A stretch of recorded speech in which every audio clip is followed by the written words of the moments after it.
My name is Nathaniel Cohen, and until recently, I lived a life built upon tradition, study, and certainty. For over 4 decades, I served as a rabbi, deeply rooted in the teachings of the Torah and revered within my community. Faith was not merely a part of my life. It was the foundation, the rhythm of my everyday. The scriptures, the rituals, the prayers.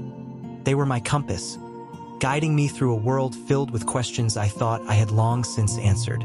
For years, I was known not just as a rabbi, but as a scholar.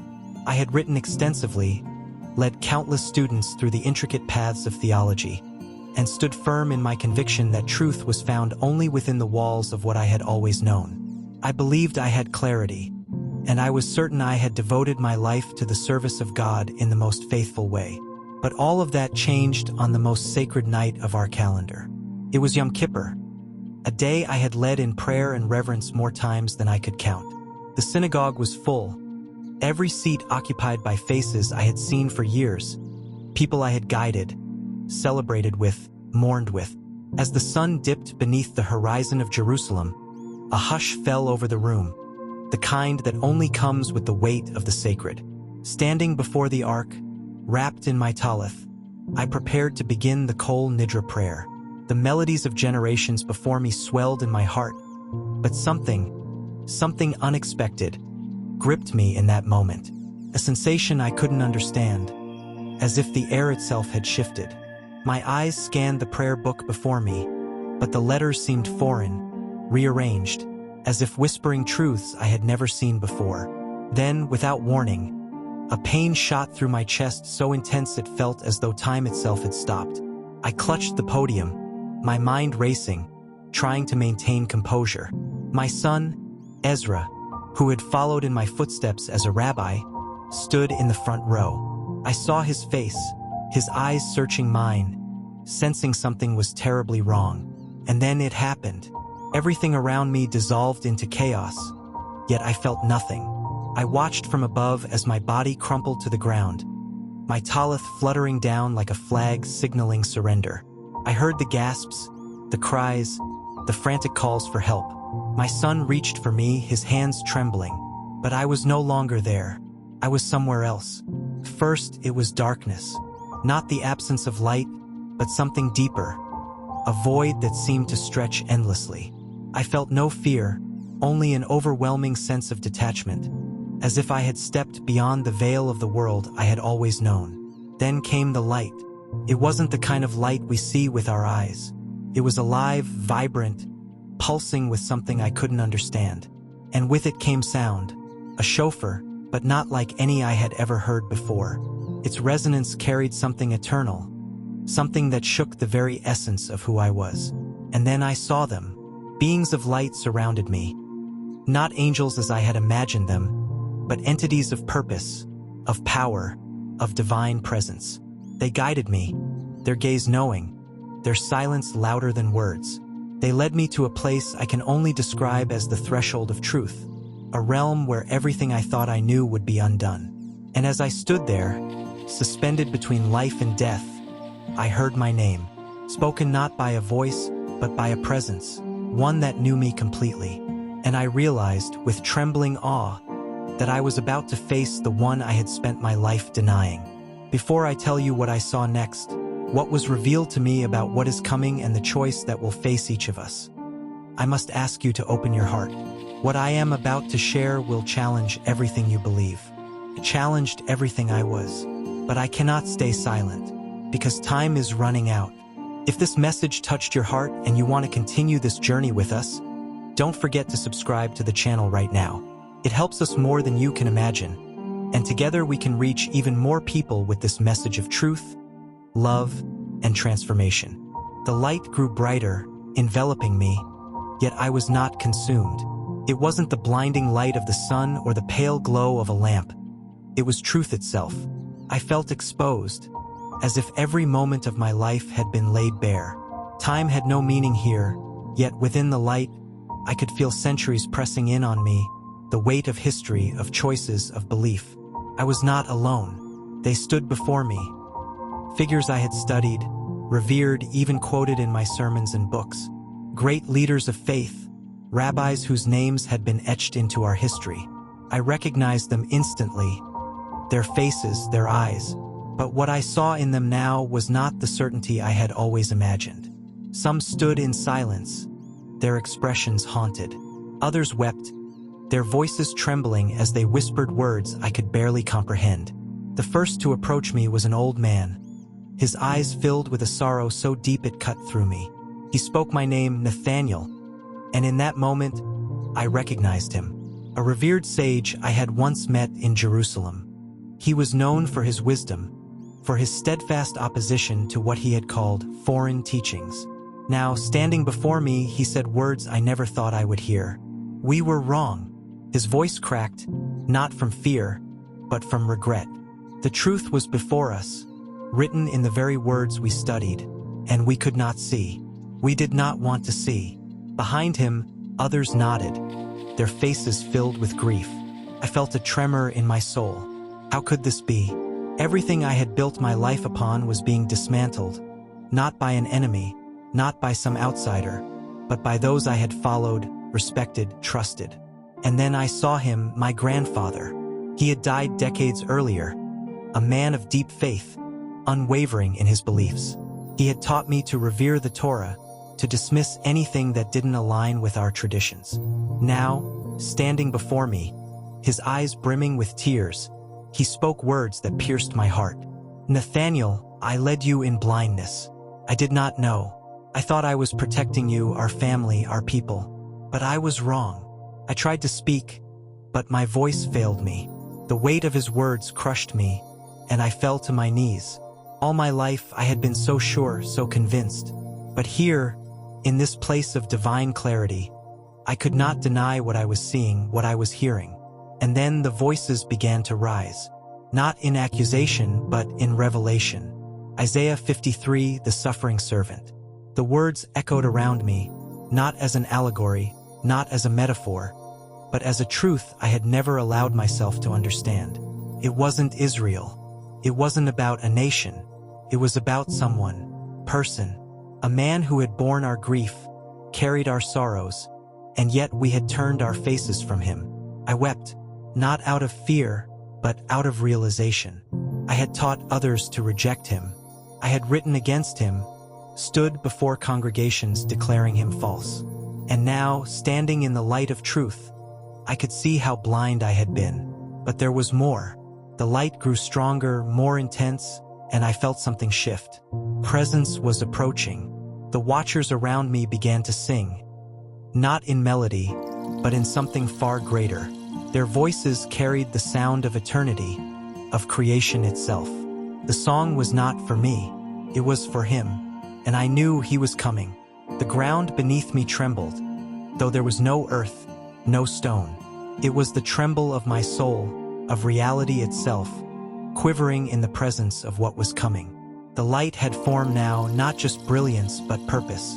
It moved, breathed, alive with power beyond comprehension. Then, from the center of the light, a figure emerged. I fell to my face, not out of fear, but because I could not stand. My spirit could not bear the weight of his presence. Every fiber of my being knew who he was, though I had never allowed myself to speak his name beyond academic dismissal. Jesus, not just a prophet, not a teacher, not a symbol of a foreign faith. He was real, alive, glorious. The scars were visible, the wounds we had denied, explained away, dismissed as fiction. They were real, and they bore witness to everything we had failed to see. He stepped closer, and I felt his gaze pierce through me, not with anger, but with love so fierce it brought me to tears. My whole life flashed before me, not in memories, but in truth. I saw every word I had spoken against him, every page I had written, every moment I had led others away from him. And still he looked at me with love. Nathaniel, son of Joseph, he spoke. His voice was not sound, it was existence. It carried within it the power of creation, the authority of heaven, and the gentleness of a shepherd. I have not forgotten you. I broke. Everything in me shattered. I had nothing to offer, no defense, no excuse, only brokenness. And still he knelt beside me, "I have called you," he said, "because time is short. My people are perishing, and they do not know me." I wept, not for myself but for them, for the ones I had led, for those still trapped in the darkness of tradition without truth. He showed me visions, cities, synagogues, faces I recognized, all walking toward a precipice, unaware of the danger. "You must go back," he said. "Warn them, show them, lead them to me." "But they won't listen," I whispered. "They will cast me out." He reached out, his hand upon my shoulder, and the warmth of his touch filled me with strength I didn't know I had. "Some will, and for them you must speak." Before I could respond, the light began to fade. His eyes never left mine, and then, like a breath, I was gone from that place. The world came rushing back like a violent tide. Sounds, smells, pain, all crashing into me at once. My eyes snapped open, my chest heaving with a ragged breath, as if I had been underwater for hours and only now surfaced. Shouts echoed around me. Hands gripped my arms. Voices called my name. I couldn't understand them, not at first. The language of eternity still rang in my ears. The light still burned behind my eyes. "Nathaniel! He's awake!" The voice was my son's. "Benjamin!" I turned my head and saw him, tears streaming down his face, his hands trembling as he clutched mine. Around him, doctors moved frantically, disbelief etched into every line of their faces. "He should not be alive," one muttered. "No oxygen for 17 minutes. It's impossible." But I was alive, more alive than I had ever been. I tried to speak, but the words caught in my throat. How could I explain what I had seen? How could I find the language to describe the indescribable? My son leaned closer, eyes searching mine. "Abba, can you hear me?" I nodded, barely.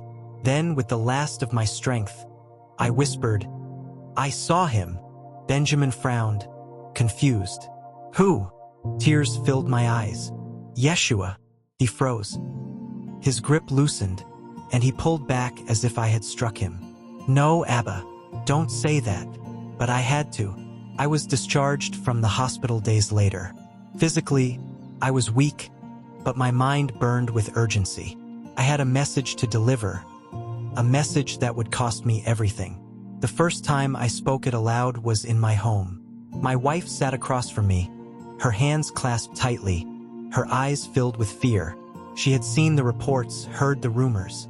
People whispered that I had changed, that something had happened during my collapse. She was right to be afraid. "I saw him," I told her. "Yeshua, Jesus. He is the Messiah." She stared at me, silent. Then she stood, walked to the door, and left without a word. I haven't seen her since. My children followed her, refusing to return my calls. Friends I had known for decades refused to look me in the eye. Colleagues I had trained, mentored, prayed with, gone. The synagogue board summoned me. They asked for an explanation. I gave it to them, the truth, raw and unfiltered. They removed me from my position that same day. My books were pulled from shelves. My name was erased from the places I had served. It was as if I had never existed. But I didn't regret it. How could I? I had stood before eternity. I had looked into the eyes of love itself. I had been given a mission, and I would not remain silent. I turned to the only place that would have me, the streets. I stood outside synagogues, universities, public squares, speaking to anyone who would listen. Most mocked me. Some cursed me. A few stopped, listened, eyes wide with fear or curiosity. I spoke of the coming deception, of the signs that would begin in 2025, of the choice every Jew would have to make. And I waited for the signs to begin. They didn't take long. One evening, as I sat alone, a news alert flashed across the screen. A discovery beneath the Temple Mount. The first sign. It was beginning. If you've listened this far, you are part of something important. A message that could change your life and your eternity. I want to invite you to comment your name and city below. We're sending out a personal blessing to every person who comments, and in our next video, we might mention you by name, so the world can join in praying for you. The second sign came like a thief in the night. It was subtle at first, a whisper, a rumor, then a headline, bold, unassuming, yet to me it burned like fire. A rabbi in Jerusalem, known for Torah code research, had made a stunning claim.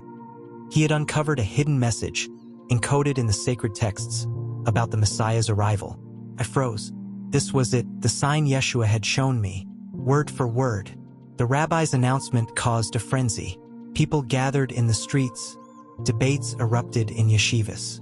He claimed the codes pointed to a man already living among us, someone who would soon reveal himself as the long-awaited Messiah. My heart ached. I knew who they would choose, the one Yeshua warned me about, the one who would deceive even the elect. I tried to warn them. I spoke in front of the rabbi's synagogue, reading from Isaiah 53, pleading with my people to see the truth. Some listened, most did not. Then came the third sign. At the Western Wall, strange events began to unfold. Lights in the sky, unexplained voices heard in the night. Some called it a miracle, others called it madness. But I knew they were the counterfeit signs, the final preparation for the deception. And still people believed. The digital system was next. Quietly, the government announced a pilot program. A unified identity for Jews, medical, financial, religious, all combined. A way to preserve our heritage, they said. Most welcomed it. I wept. The pressure to conform grew. I knew the time was near. The choice was coming. And so I speak, with the last breath I have, to every soul willing to listen. Do not take the mark. Do not trade truth for comfort. The blood on the doorpost is his blood now. The hour is late. The door is closing. I no longer had a congregation, but the world had become my synagogue. I spoke to crowds on the streets, posted videos late into the night, sent messages to rabbis I once called brothers. Most ignored me. Some replied with threats. A few listened. It was those few that gave me strength. One evening, a young man approached me after a gathering near the Temple Mount. His face was tense, skeptical. "I've heard of you," he said. "You were once respected. Why are you doing this?" I looked him in the eye. "Because I've seen what's coming. Because I care about our people." He shook his head. "You sound mad." "Maybe," I replied, "but madness didn't raise me from the dead." He paused, torn. I handed him a Tanakh. "Read Isaiah 53. Read it like it's the first time. Then decide." He took it, walked away. Maybe he never opened it. Maybe he did. But that seed was planted. And for me, that was enough. The pressure continued. Former colleagues called me a traitor. Online, I was mocked, ridiculed, dismissed. But none of that mattered. The signs I had seen were unfolding exactly as shown. The discovery beneath the Temple Mount. The Torah code prophecy. The supernatural events at the Western Wall. One by one, they were happening. And with each one, I felt the door closing. I remembered Yeshua's words, "Your silence will be counted as agreement with darkness." I could not stay silent, even when it cost me everything, even when I was alone, because I was not alone. He was with me, always. Call to action for this chapter *. If this message has stirred something in your heart, subscribe and like the video now. This community is not about numbers, it's about standing for truth. We don't earn anything from this. We do it because we care. Your support helps keep the message alive, helps us reach those who still need to hear it. Join us. Help us shine light in these dark times. As I speak now, I know my time is short, not because of death, but because the window is closing. You've heard the warnings. You've seen the signs. What you do with this message is up to you. I have paid the price, lost family, friends, honor, but gained truth. I have met the Messiah. I have looked into the eyes of the one our people have rejected for 2,000 years, and I have felt his love. That love is calling you. It's not too late, not yet, but the hour is near. By the end of this year, 2025, every Jew will make a choice. Comfort or truth, tradition or salvation, fear or faith. I beg you, choose life. Choose Yeshua. Open your Tanakh.